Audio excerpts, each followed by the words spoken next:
Hello friends, welcome to Subbu వంటలు. మీరు ఎలా ఉన్నారు? నేనైతే చాలా బాగున్నానండి. మీరు కూడా చాలా బాగున్నారు అనుకుంటున్నాను. అలాగే మన ఛానల్ని ఎవరైతే మొదటిసారి చూస్తున్నారో ప్లీజ్ సబ్స్క్రైబ్ చేసుకోండి. మీ సపోర్ట్ నాకు ఇవ్వండి. అలాగే పక్కన బెల్ ఐకాన్ ఉంటుంది, ఆల్ నోటిఫికేషన్ క్లిక్ చేయండి. నేను చేసే ప్రతి వీడియో కూడా అప్లోడ్ అయిన వెంటనే మీకు నోటిఫికేషన్ వస్తుంది. సో ఇవాళ ఇంకో కొత్త రెసిపీతో మీ ముందుకు వచ్చాము. అదేమిటంటే కొంచెం డిఫరెంట్గా సొరకాయ తర్వాత గోంగూర, నాటు గోంగూరతో పచ్చడి ఎలా చేయాలో సింపుల్గా టేస్ట్గా ఎలా చేయాలో మీకు చూపిస్తాము. ముందుగా మేము ఏం చేసామంటే ఒక పావు కిలో సుమారు సొరకాయ తీసుకున్నాము. దాని స్కిన్ తీసి చిన్న చిన్న ముక్కలుగా కట్ చేసుకొని బండి పెట్టుకొని కొంచెం ఆయిల్ వేసుకొని ఫ్రై చేసుకున్నాము. తర్వాత ఇంకొక కళాయి తీసుకొని చక్కగా గోంగూర కట్ చేసుకొని వాటర్లో కడుక్కొని కొంచెం రుచికి సరిపడా కారం ఎక్కువ తినే వాళ్ళైతే కొంచెం ఎక్స్ట్రా పచ్చిమిర్చి, తక్కువ తినే వాళ్ళైతే కొంచెం తక్కువ పచ్చిమిర్చి వేసుకొని పచ్చిపప్పు వేసుకొని కొంచెం వాటర్ యాడ్ చేసుకొని బాయిల్ చేసుకోవాలన్నమాట. ఒక పొయ్యి మీద చక్కగా గోంగూర పచ్చిమిరపకాయ బాయిల్ అవుతుంటాయి. దెన్ ఇంకో దాని మీద సొరకాయ ముక్కలు ఇలా ఫ్రై అవుతుంటాయి. మీకు సొరకాయ ముక్కలు ఫ్రై అయిన తర్వాత చక్కగా మీరు ఆ గోంగూర పచ్చిమిరపకాయ ఉడుకుతుంది కదా, అందులో మీరు యాడ్ చేసుకుంటే సరిపోతుంది. రెండు కలిసి చక్కగా కుక్ అవుతాయి. మీకు ఎక్కువ టైం పట్టదు. ఎగ్జాక్ట్గా 5 to 7 minutesలో మీకు రెండు బాయిల్ అవ్వటము సరిపోతుంది.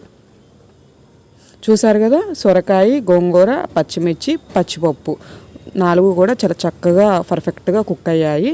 ఎక్కువ వాటర్ పోసుకోవద్దు. మీకు ఒక హాఫ్ గ్లాస్ లేదా ఒక గ్లాసు నార్మల్ గ్లాస్ వాటర్ మీకు సరిపోతాయి. ఇలా కుక్ అయిన తర్వాత మనము పచ్చిమిరపకాయలు అనేది స్పూన్తో వేరు చేసుకోవాలి. ఇగో మేము ఇలా వేరు చేసుకున్నాము ఉడికిన పచ్చిమిర్చిని. ఇలా వేరు చేసుకున్న తర్వాత రుచికి సరిపడా సాల్ట్ వేసుకొని చక్కగా దంచుకోవాలి. మిక్సీ ఉన్న వాళ్ళు మిక్సీలో వేసుకోవచ్చు, లేదు రోటి పచ్చడిలాగా చేసుకోవాలనుకున్న వాళ్ళు ఇలా చక్కగా రోట్లో చేసుకోవచ్చు అనమాట. మేమైతే రోటి పచ్చడిలాగా చేద్దాం అనుకున్నాము. సో అందుకే మీకు రోట్లో చూపిస్తున్నాను అనమాట. అలా చక్కగా దంచుకోవాలన్నమాట. మరీ మెత్తగా దంచాల్సిన అవసరం లేదు. కొంచెం కచ్చాగా దంచితే సరిపోతుంది.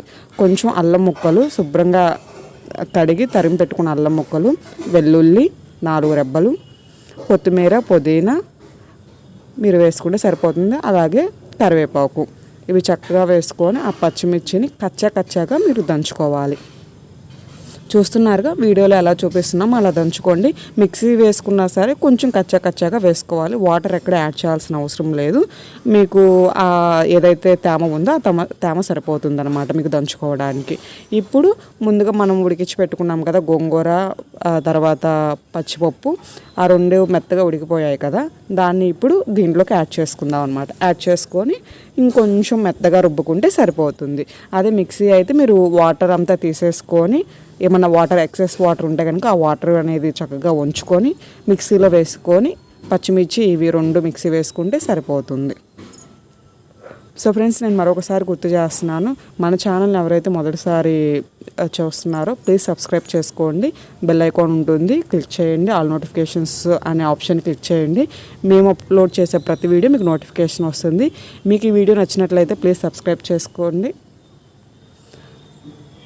అలాగే మీ ఫ్రెండ్స్కి, మీ ఫ్యామిలీ మెంబర్స్కి షేర్ చేయండి. వీడియోని లైక్ చేయండి. ఇలాగే మీ సపోర్ట్ మాకు ఇవ్వండి. చూసారు కదా సొరకాయ ముక్కలు ఎలా ఉన్నాయో. మరీ బాగా రుబ్బుకోవటం అనేది చేయకూడదండి.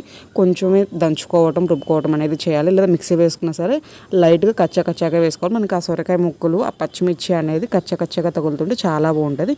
ఇప్పుడు తాలింపు వేసుకోవడము, ఆయిల్ పెట్టేసుకొని పెనం పెట్టుకొని కొంచెం ఆయిల్ యాడ్ చేసుకొని పోపు గింజలు, ఆవాలు, జీలకర్ర వేసుకొని చక్కగా ఆనియన్స్, మనకి గోంగూరలో ఆనియన్స్ ఉంటేనే మంచి టేస్ట్ వస్తుంది అనమాట. ఆనియన్స్ లేకపోతే టేస్టే రాదు.